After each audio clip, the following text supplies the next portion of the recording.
Hello friends, welcome to your own channel daily stock. आज की video में हम Equitas small finance bank IPO के बारे में जानेंगे और जानेंगे कि इस आईपीओ में आपको अप्लाई लिस्टिंग गेन या लॉन्ग टर्म इन्वेस्टमेंट के लिए करना चाहिए या नहीं। तो इसके लिए आप वीडियो को एंड तक जरूर देखना। और अगर अभी तक आपने हमारे चैनल को सब्सक्राइब नहीं किया है तो आप हमारे चैनल को जरूर सब्सक्राइब कर दीजिएगा। हाँ तो दोस्तों, सबसे पहले हम जानते हैं कि इक्विटास स्मॉल फाइनेंस बैंक काम क्या करता है।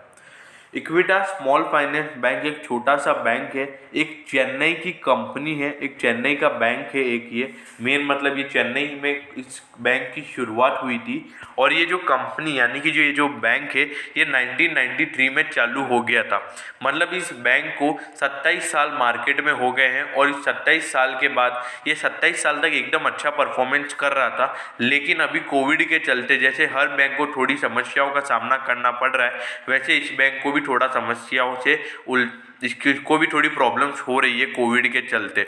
तो इसीलिए ये आईपीओ लेके आ रहा है और उस पैसे से अपने बैंक को फिर से उस मुकाम तक पहुंचाना चाहता है जिस मुकाम पे ये पहले खड़ा हुआ था। अगर हम इस बैंक की बात करें तो ये एक लार्जेस्ट स्मॉल फाइनेंस बैंक है इंडिया का। अगर हम फिजिकल 2019 के डेटा के कंपैरिजन करें तो ये एक इंडिया का लार्जेस्ट स्मॉल फाइनेंस बैंक है। और मतलब जिसके अंदर अगर हम बैंक के आउटलेट को कंसीडर करें तो ये इंडिया का सबसे बड़ा स्मॉल फाइनेंस बैंक है। और अगर हम इसके एसेट्स अंडर मैनेजमेंट और टोटल डिपॉजिट्स को कंसीडर करें तो ये इंडिया का second largest small finance bank है। तो ऐसा नहीं कि ये कोई छोटा मोटा बैंक है, इंडिया के टॉप 5 बैंकों में से टॉप 5 स्मॉल फाइनेंस बैंकों में से एक है ये। तो एक अच्छी बात है ये। और जैसे कि जो कि अधिकतर जो छोटी कंपनियां होती है वो माइक्रो फाइनेंस के ऊपर निर्भर होती है, लेकिन इसका जो पोर्टफोलियो है वो डाइवर्सिफाइड है। मतलब ये एक माइक्रो फाइनेंस के ऊपर ही निर्भर नहीं करती है, ये डाइवर्सिफाइड है। इसका जो पोर्टफोलियो है वो डाइवर्सिफाइड है पूरा। और इसके चलते क्या कहते हैं कि कंपनी बहुत लेस डिपेंडेंट है माइक्रो फाइनेंस बिजनेस के ऊपर। और अगर हम मेन फोकस की बात करें तो कंपनी फाइनेंशियली अनसर्व्ड और अनडिजर्व्ड कस्टमर्स के लिए भी एक अच्छी खासी बैंकिंग प्रोडक्ट्स और सर्विसेज बैंक प्रोवाइड करता है। तो एक तरीके से देखा जाए तो बैंक एक अच्छा खासा सर्विस प्रोवाइड भी कर रहा है और क्या कहते हैं कि टॉप 5 स्मॉल फाइनेंस बैंकों में से भी एक है। तो अभी तक तो बैंक अच्छा ही लग रहा है। हम इसके आगे चल के और फैक्टर्स इसके देखते हैं। अब हम कंपनी के फोकस के बारे में बात करते हैं। The company provide micro finance loans promoting financial inclusion, housing finance, vehicle finance and MSE finance.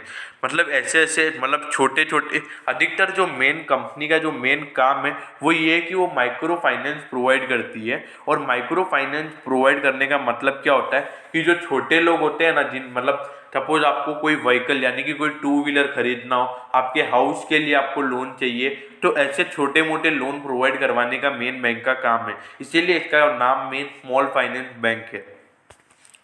और ये फाइनेंशियल प्रोडक्ट भी ऑफर करता है और जो कस्टमर्स की इनकम प्रोफाइल होती है, मतलब जिस कस्टमर का जैसा बेसिस होता है वो मतलब कि वो फ्यूचर में बैंक को वापस रीपे कर पाएगा या नहीं, उसके बेसिस पे है ना वो लोन प्रोवाइड करवाते हैं अपने कस्टमर्स को। और इसके अंदर सिक्योरिटीज़ भी अवेलेबल होती है और इसका जो नेचर ऑफ बिजनेस है वो भी एक अच्छा खासा ही है। और इक्विटास स्मॉल फाइनेंस बैंक के जो आउटलेट्स है वो भी बहुत अच्छे खासे हैं। और आप इसके आउटलेट्स को अगर पर्सनली विजिट करते हो तो आपको खुद को पता पड़ेगा कि बैंक एक अच्छी खासी सर्विस प्रोवाइड करता है। अब हम इसके कम्पिटिटिव स्ट्रेंथ के बारे में जान लेते हैं। इसकी जो पहली कम्पिटिटिव स्ट्रेंथ है वो ये है कि कस्टमर सेंट्रिक ऑर्गेनाइजेशन है।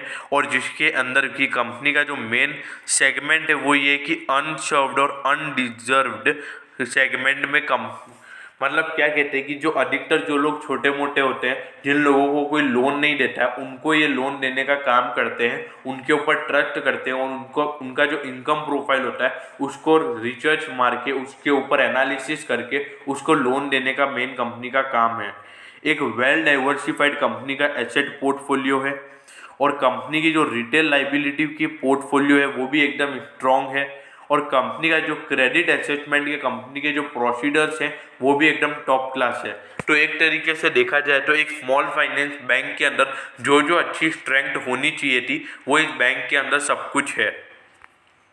अब हम कंपनी के अगर प्रमोटर्स की बात करें तो इक्विटास होल्डिंग्स लिमिटेड कंपनी के प्रमोटर हैं, जो कंपनी अभी लिस्टेड है मार्केट के अंदर, वही कंपनी इसके मेन प्रमोटर है। मतलब इक्विटास होल्डिंग्स लिमिटेड इसकी पेरेंट कंपनी है और इक्विटास होल्डिंग्स लिमिटेड की ये सब्सिडरी कंपनी है ऐसा। अब हम इसके कंपनी के फाइनेंशियल पे नज़र डालते हैं। अगर हम कंपनी के फाइनेंशियल पे नज़र डालें तो पिछले 18, 19, 20 3 सालों से लगातार कंपनी के एसेट इंक्रीज हुए हैं, जो कि सीधा कट ये इंडिकेट कर रहा है कि कंपनी की जो बैंक है वो एक एक्सपोनेंशियल ग्रोथ के साथ का जो बिजनेस है वो ग्रो हो रहा है, तो ये भी एक पॉजिटिव साइन है। और अगर हम कंपनी के रेवेन्यू की बात करें तो कंपनी का जो रेवेन्यू है वो भी एक अच्छा खासा इंक्रीज हुआ है।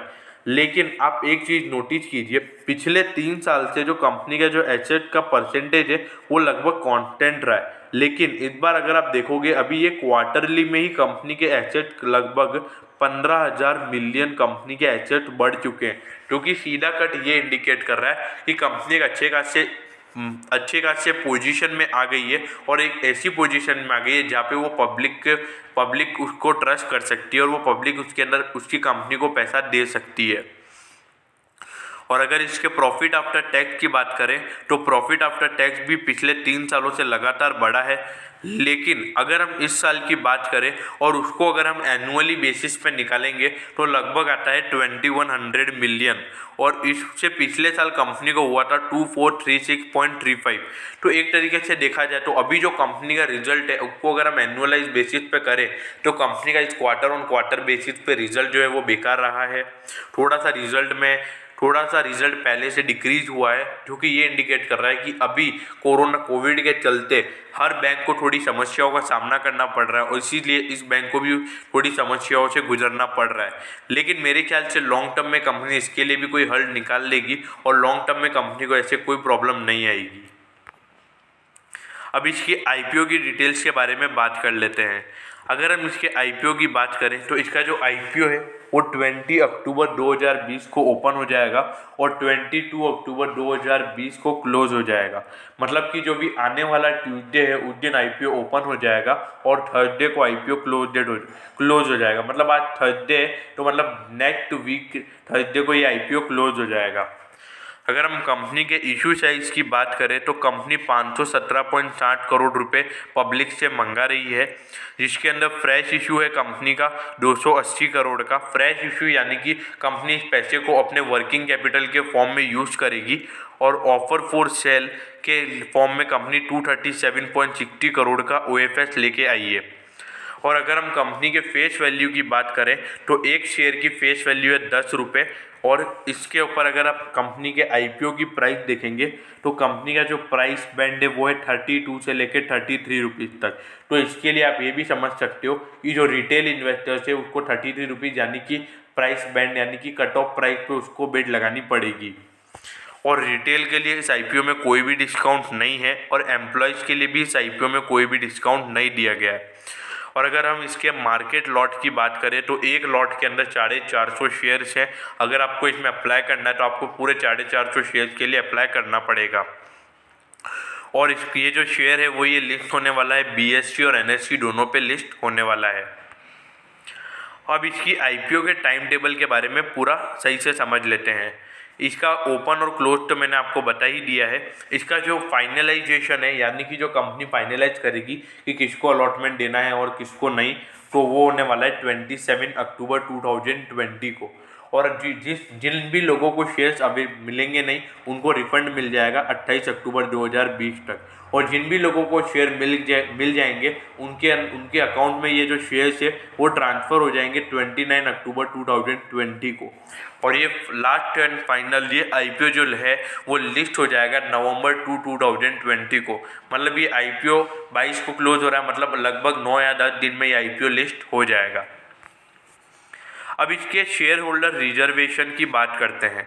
जिन भी लोगों ने इक्विटास होल्डिंग्स यानी कि कंपनी इक्विटास होल्डिंग जो कि इसकी पेरेंट कंपनी है उसके शेयर्स खरीद रखे हैं तो उनके लिए ये है कि जिन्होंने भी 11 अक्टूबर से पहले उस कंपनी के शेयर में होल्डिंग ले रखी है, तो उसके लिए बैंक ने 10% के शेयर्स उनके लिए रिजर्व्ड रखे हैं।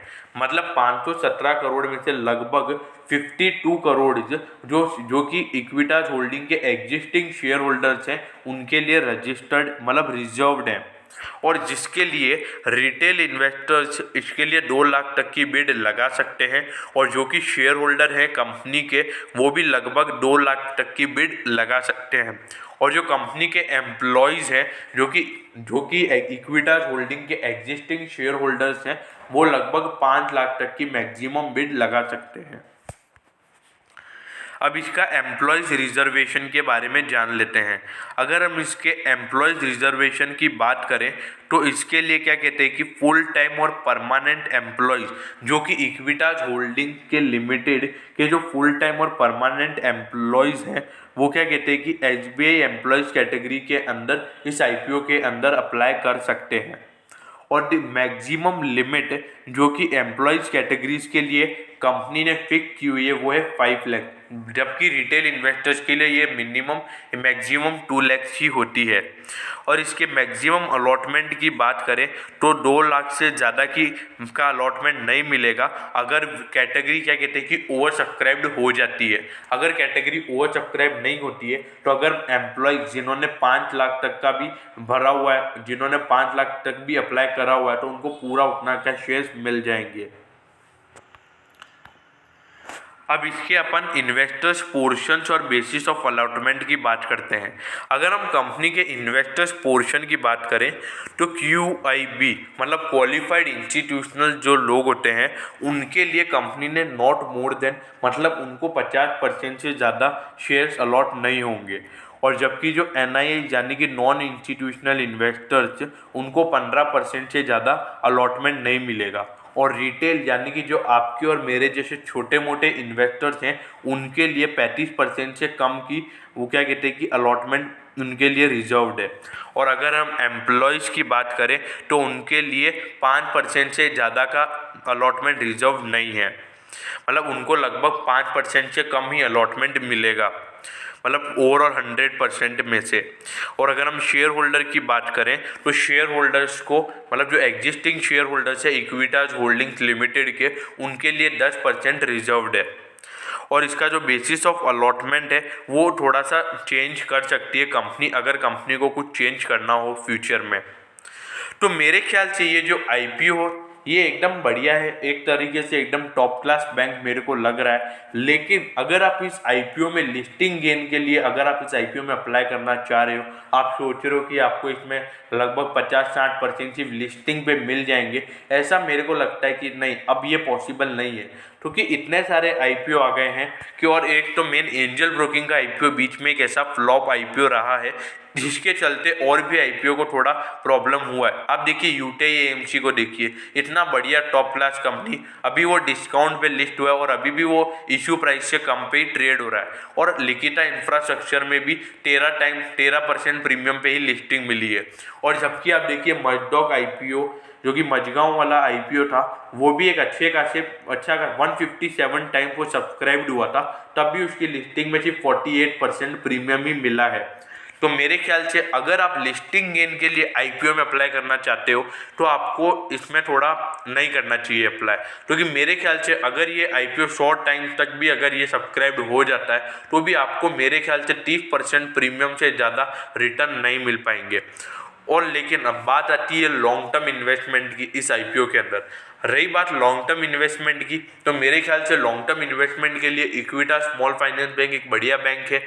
लेकिन इसमें मेरे ख्याल से अभी थोड़ा सा कैपिटल एप्रिसिएशन है, थोड़ा सा इसका प्राइस मेरे ख्याल से 30 रुपये से कम होना चाहिए था। अगर ये 30 रुपये से कम होता तो लॉन्ग टर्म इन्वेस्टमेंट के लिए एक बढ़िया प्राइस होती। लेकिन मेरे ख्याल से अभी कंपनी की अर्निंग्स कम हुई है तो उसके हिसाब से थोड़ा फर्क पड़ सकता है। लेकिन अगर लॉन्ग टाइम पे अगर कंपनी अच्छा प्रॉफिट रिपोर्ट करती है तो मेरे ख्याल से वो शेयर का प्राइस भी एक अच्छे अच्छे वैल्यूएशन पे आ जाएगा और वो महंगे वैल्यूएशन पे नहीं कहलाएगा। मेरे ख्याल से एक बार लॉन्ग टर्म इन्वेस्टमेंट देखा जाए तो आप इसमें लॉन्ग टर्म इन्वेस्टमेंट के हिसाब से इसमें अप्लाई कर सकते हो। लेकिन अगर लिस्टिंग गेन के लिए करने जा रहे हो तो अगर आप 10-15% से खुश होते हो तो आप ज़रूर अप्लाई कर दीजिएगा। लेकिन इतना श्योर तो नहीं कह सकते, लेकिन मेरे ख्याल से इसमें 99% चांस तो ये है कि ये डिस्काउंट पे लिस्ट तो नहीं होगा। तो मैं होप करता हूँ कि आपको इस आईपीओ के बारे में सारी डिटेल्स अच्छे से पता पड़ गई होगी। और अगर आपको वीडियो अच्छी लगी हो तो आप वीडियो को लाइक और शेयर जरूर कर दीजिएगा, क्योंकि उससे मुझे मोटिवेशन मिलता है कि मैं आपके लिए और ऐसी वीडियो ला सकूँ। Okay, thank you.